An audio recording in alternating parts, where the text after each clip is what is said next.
الله الرحمن الرحيم قال اوي داود عليه السلام لقد ظلمك بسؤال نعجتك تاکی سرا ظلم کړی تا په غوښتلو د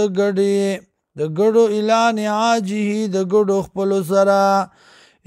وان كثيرا من الخلطاء او یقینا ډیر د شریکانو نه لیبغي بعضهم على بعض خامخا زیاتې کوي بعضې دینا په بعضو باندې الا الذين آمنوا مگر هغه کسان چې ایمان یې راوړی دی وعملوا الصالحات او عمل کوي موافق د سنت قلیل ما هم او لږ دي د دینا وظن داود او ګمانو که داود علیه السلام انما فتناه چې یقینا مونږه امتحان وکړو په ده باندې فاستغفر ربه نو بخنه وغوښته در خپلنا وخر او پریوته راکعا رکوع کوونکې واناب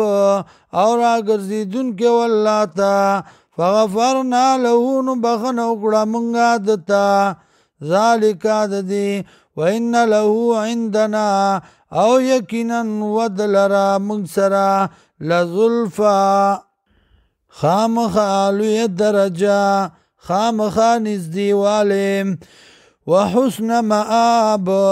او خسته زید ورتلو یا داود و داودا انا جعلناک یقینا من ګرځولې تعالی را خلیفتن فی الارض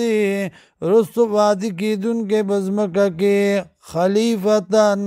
یو مامور په الارض پزمکه کې فاحکم بین الناس فیصله وکړه په منځ د خلکو کې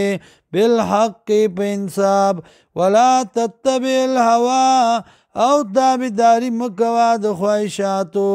فیضلک عن سبیل الله نو خطاب کی تعالی را د لارې د الله نه ان الذين یقینا کسان یضلون عن سبیل الله چې خطا دي د لارې د الله نه لهم دی لرا شدید عذاب شدید عذاب د سخت بما په سبب داغي نسو چیر کړی د یوم الحساب هغه ورځ د حساب